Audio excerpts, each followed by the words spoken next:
pencitraan kuring nyarita sakali deui biaya pencitraan provinsi Jawa Barat turun, Pak. Bageulama anggaran provinsi kerjasama media teh 49 miliar per tahun, ayeuna ku aing turun ke 3 miliar. Gampang ka ieu gitu. Mantap.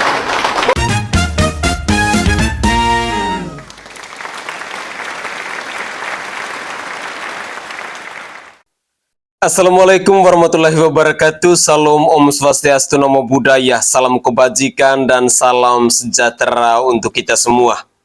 Pemirsa sekalian, gebrakan yang ditunjukkan oleh Kang Deddy Mulyadi ini memang benar-benar berpihak kepada masyarakat Jawa Barat. Bayangkan, dana kerjasama dengan media yang dulunya 49 miliar rupiah dipangkas menjadi 3 miliar rupiah. Sungguh, ini adalah sebuah gebrakan, ini adalah sebuah kebijakan, ini adalah sebuah keputusan yang memang benar-benar berpihak kepada masyarakat Jawa Barat. Tidak heran bila hari-hari belakangan ini banyak media yang tidak suka dengan Kang Deddy Mulyadi. Mungkin salah satu faktornya di sini, karena biaya kerjasama antara Provinsi Jawa Barat dengan pihak media itu yang dulunya 49 miliar dipangkas menjadi 3 miliar saja. Berikut, saya ingin mengajak pemirsa sekalian, mari kita simak bersama-sama pernyataan dari Kang Deddy Mulyadi berikut ini. Lamun ngomong pencitraan kuring nyarita sakali deui biaya pencitraan provinsi Jawa Barat turun, Pak. Bageulama anggaran provinsi kerjasama media teh 49 miliar per tahun, ayeuna ku aing turun ke 3 miliar. Gampang ka ieu gitu. Mantap. Bukti. Ieu geuningan kunaon rame wae cenah, lain tim Banjar, lain si Ici. Baroga TikTok. Pan urang Sukabumi, urang mana-mana pan anu mah rakyat geus bisa nyarita. Begitu nyarita resepkeun ka kuring langsung ngeceber. Nini kabeh manuli kota. Jadi hese dicari ku pengamat, aya pengamat pinter ngomong masih ngecedauk atuh. Geus naon sia gaya pang pinter ayeuna ku rakyat pakade. Ulah loba teuing omongan, ulah loba teuing wacana, rakyat ayeuna pinter. Seperti saya katakan, saya baru saja mendapat informasi tentang pengeluaran belanja media pemerintah Jawa Barat. Saya akan bandingkan dengan tahun-tahun sebelumnya. Pada 2021, belanja media Jawa Barat adalah 34,7 miliar rupiah. Tahun 2022 naik jadi 43,1 miliar rupiah. Ini kembali naik menjadi hampir 50 miliar rupiah pada 2023. Itu semua adalah masa Jawa Barat dipimpin Ridwan Kamil. Pada 2024, Ridwan diganti pejabat gubernur B. Mahmudin. Pada 2024 itu belanja media turun jadi 19,9 miliar rupiah. Dan yang menarik, ketika sekarang Kang Deddy naik jadi gubernur Jawa Barat, dana belanja media itu turun sampai hanya 3,1 miliar rupiah. Bayangkan, dari 50 miliar rupiah pada 2023 menjadi 3,1 miliar rupiah pada tahun ini.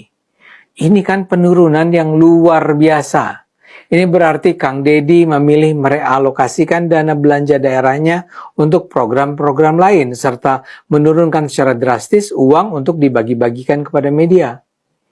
Dengan kata lain, Kang Deddy memilih untuk membiarkan dirinya diberitakan secara apa adanya oleh media, ketimbang membuat media merasa bergantung sehingga tak akan berani untuk menyebarkan informasi negatif mengenai Kang Deddy dan pemerintah Jawa Barat. Sederhananya, Kang Deddy nggak peduli dengan pencitraan. Dia akan memimpin Jawa Barat dengan cara terbaik yang mungkin dia bisa lakukan, dan dia tidak akan peduli apakah media bersedia memberitakan kinerja positifnya atau tidak. Dan saya rasa dia tidak takut bahwa media massa akan mengawasi dengan kritis, karena dia akan mencoba memberikan kinerja terbaik sehingga media tidak akan mudah mencari-cari titik lemah kepemimpinannya. Ini adalah salah satu hal yang menurut saya akan menjadikannya sebagai pemimpin yang berkinerja unggul dalam melayani kepentingan rakyat. Saya rasa Deddy tetap peduli dengan citra yang positif. Tapi dia tidak akan bersedia menghalalkan segala cara agar citranya positif dalam pemberitaan media. Deddy akan terus melakukan langkah-langkah yang menunjukkan komitmennya untuk membela kepentingan masyarakat. Guys, kalau kita perhatikan dari cuplikan video ini, sesungguhnya apa yang dilakukan oleh Kang Deddy Mulyadi ini pastinya dirindukan juga oleh kita masyarakat yang bukan stay di Jawa Barat. Terus terang, kalau semua pemimpin bisa memangkas anggaran sebesar ini, dan anggaran itu dipergunakan untuk hal-hal yang lebih berguna, hal-hal yang lebih berdampak kepada masyarakat, maka saya sangat yakin dan percaya, kata sejahtera itu bisa dirasakan oleh masyarakat. Coba kita bayangkan, di tahun 2023 kemarin, total dana kerjasama dengan media ini mencapai 49 miliar rupiah. Selisih 2 tahun. Di tahun 2025, ketika Jawa Barat dipimpin oleh Kang Deddy Mulyadi, langsung turun drastis hanya 3,1 miliar rupiah. Berarti selama ini dapat kita simpulkan, uang kerjasama antara pemerintah Provinsi Jawa Barat dengan pihak media yang sampai 49 miliar rupiah ini, dalam tanda kutip, media hanya mau memberitakan yang baik-baik saja. Yang buruknya sudah tertutup dengan uang tadi.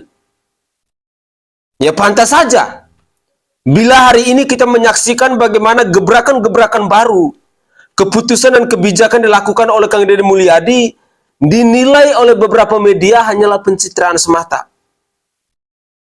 Karena mereka pastinya tidak suka dengan segala yang dilakukan oleh Kang Deddy Mulyadi. Karena semuanya UM berbicara. Tetapi hari ini, Kang Deddy Mulyadi membuktikan bahwa saya akan kerja yang terbaik. Saya akan lakukan semampu saya. Saya akan berpihak kepada masyarakat. Kalian mau berita baik atau berita tidak baik, itulah realita selama Jawa Barat dipimpin oleh Gubernur Kang Deddy Mulyadi ini. Pemirsa, tidak semua pemimpin bisa lakukan hal seperti ini. Dan yang menarik, dalam cuplikan video tadi di mana Kang Deddy Mulyadi ini menyatakan bahwa hari ini masyarakat itu lebih pintar dalam berpolitik. Sekali lagi, hari ini di era digital seperti ini, di era media sosial seperti ini, masyarakat itu lebih pintar daripada seorang pemimpin. Mungkin disinilah poin penting. Kang Deddy Mulyadi menyadari bahwa nenek-nenek sekalipun mereka bisa akses untuk TikTokan. Mereka bisa bermedia sosial, entah di Instagram, di Facebook, di YouTube, di Twitter, dan lain sebagainya. Sehingga pemangkasan anggaran kerjasama dengan pihak media yang dari 49 miliar menjadi 3,1 miliar ini, menurut saya secara pribadi, ini adalah keputusan yang luar biasa. Dan saya yang bukan warga Jawa Barat harus mengacungi jempol. Karena Kang Deddy Mulyadi benar-benar mau menunjukkan keberpihakannya kepada masyarakat Jawa Barat. Semoga saja hal serupa bisa dilakukan oleh para pemimpin lain yang ada di bangsa ini. Tidak saja di Jawa Barat. Kenapa di daerah lain tidak bisa? Apakah takut nanti segala kebobrokan, segala kebusukan yang dikerjakan oleh para pemimpin ini terkuak ke masyarakat? Hati-hati bahwa hari ini kita hidup di era media sosial, di era digital. Segala keburukan dan kebaikan masyarakat sudah bisa menilainya. Berikut ini ada satu pemberitaan menarik di mana ada pendukungnya Bapak Pramono Anung yang membanding-bandingkan bahwa kandidat terkuat yang akan maju di periode 2029 nanti setelah Bapak Prabowo Subianto dan Gibran Rakabuming Raka ini adalah Kang Deddy Mulyadi dan Pramono Anung. Tetapi menurut pendukungnya Bapak Pramono Anung ini, bahwa yang lebih pantas dan lebih layak untuk menjadi RI1 itu adalah Bapak Pramono Anung. Apa kira-kira alasannya? Mari kita simak cuplikan video berikut ini.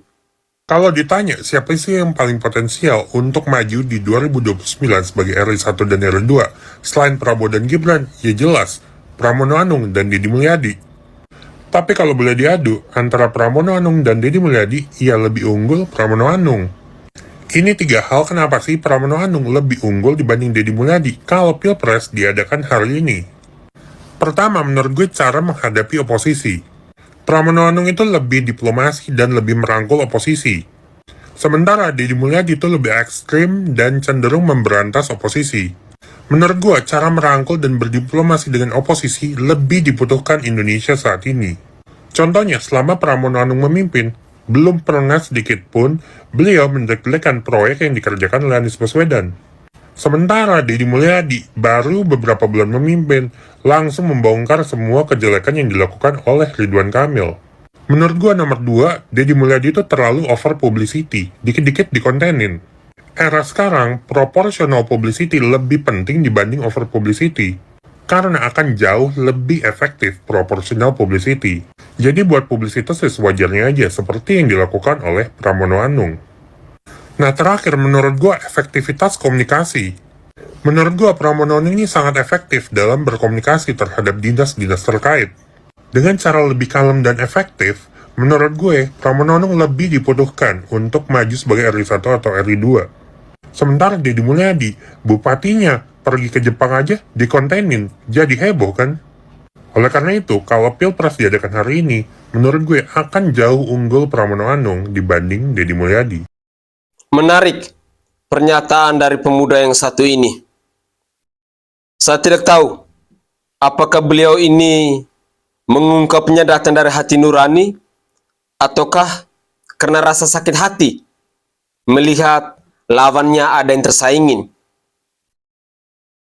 Kalau pandangan saya secara pribadi, seandainya pemilu hari ini dilaksanakan, Pilpres hari ini dilaksanakan, saya lebih memilih Kang Deddy Mulyadi. Kenapa? Karena Deddy Mulyadi adalah pribadi yang merakyat. Segala keputusan dan kebijakannya selalu berpihak kepada rakyat.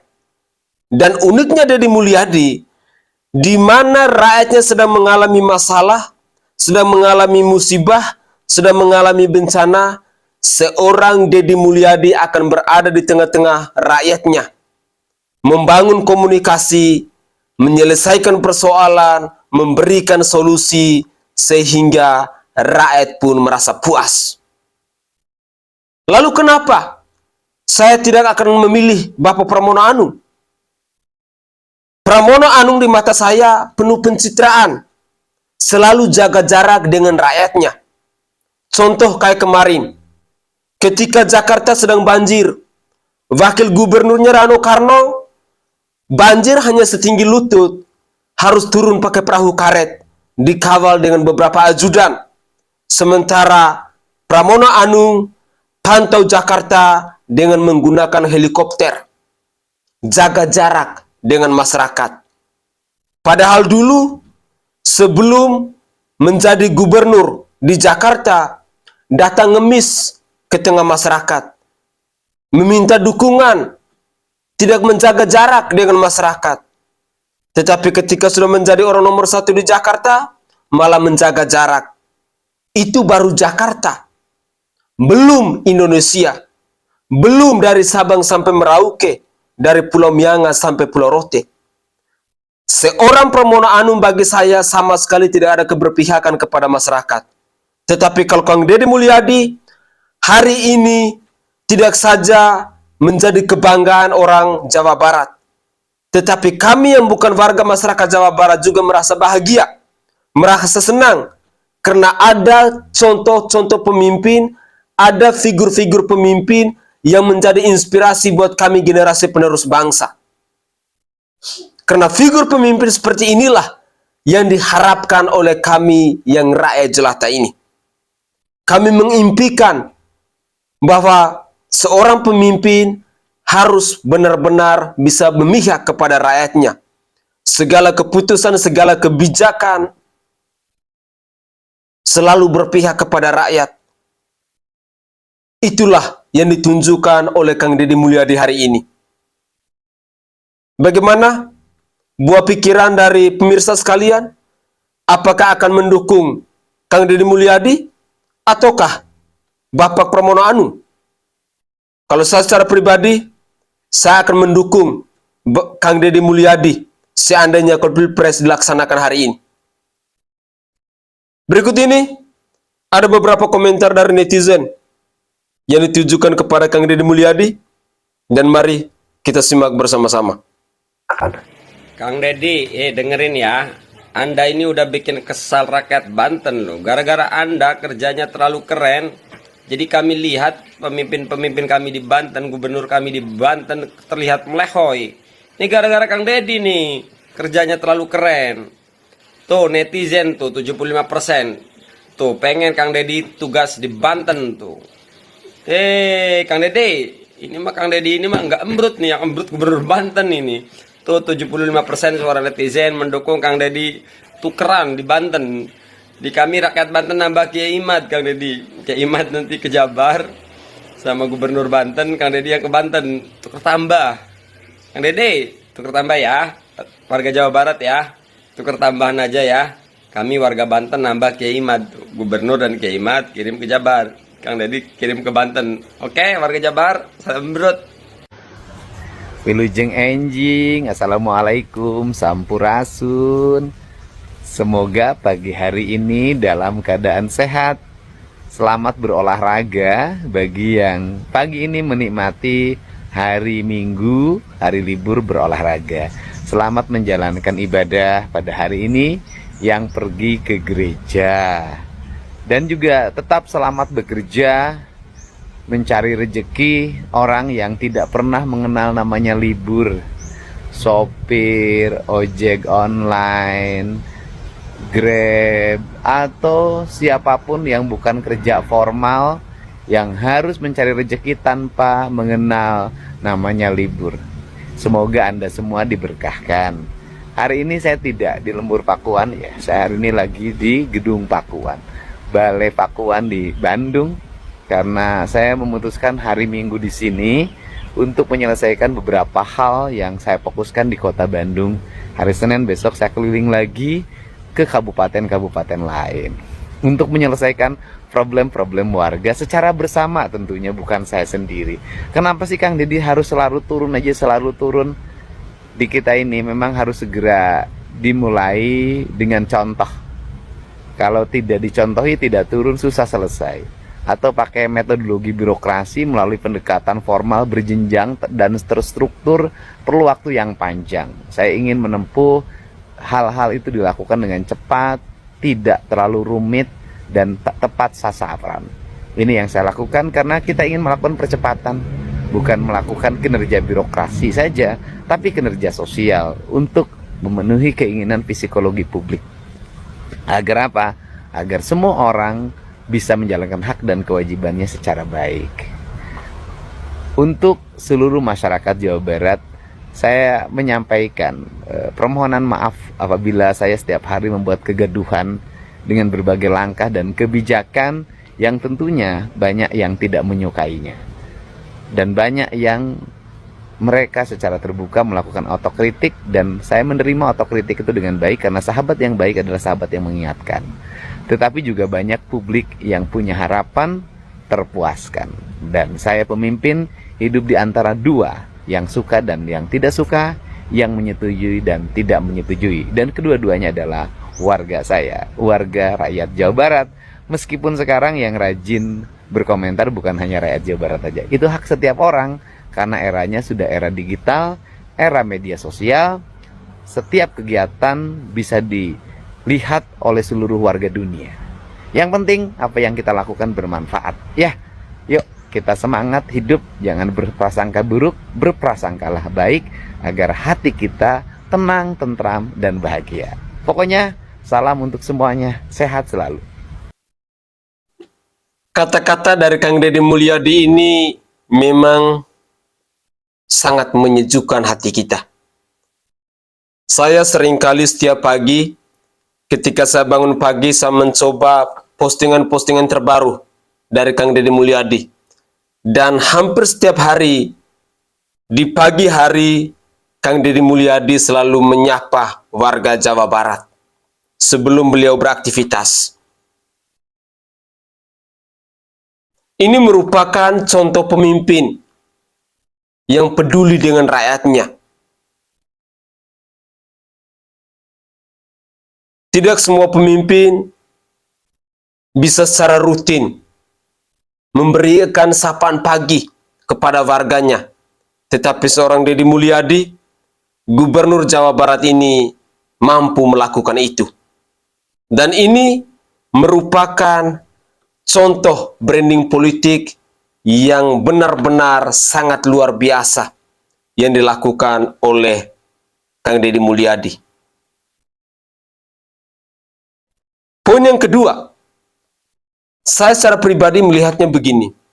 Ketika segala aktivitas yang dilakukan oleh Kang Deddy Mulyadi selalu tampil di media sosial, selalu posting di media sosial, saya melihat bahwa ini bukan pencitraan, tetapi ini adalah bentuk transparansi yang ditunjukkan oleh seorang pemimpin kepada rakyatnya.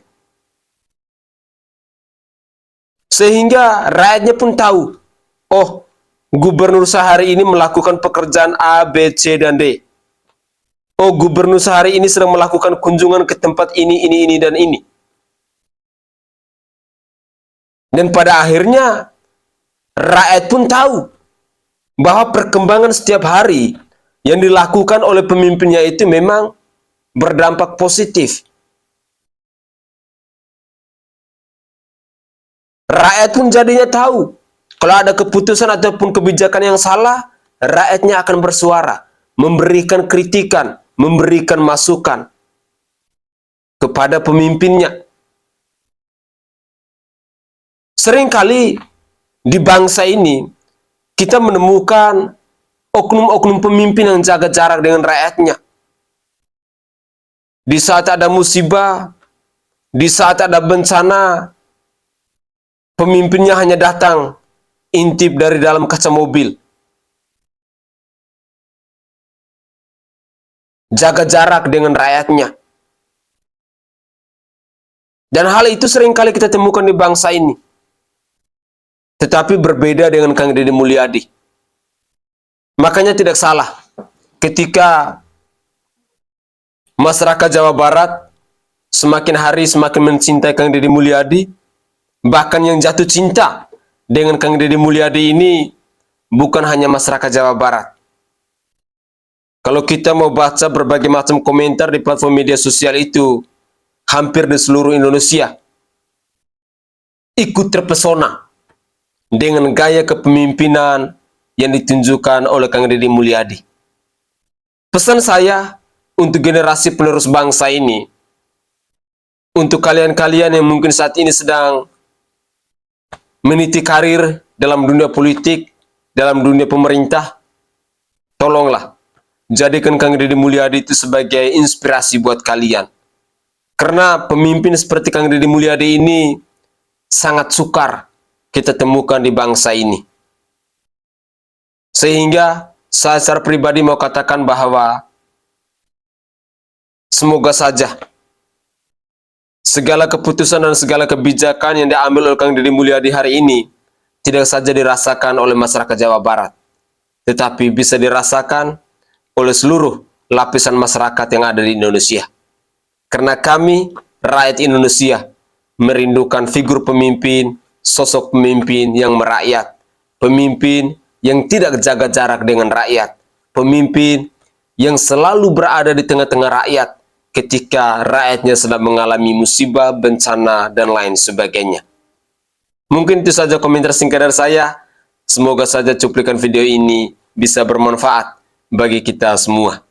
Saya Sainai dari Provinsi Nusa Tenggara Timur. Saatnya kita yang rakyat jelata harus berani untuk bersuara. Salam hormat, salam NKRI, dan salam Pancasila untuk kita semua.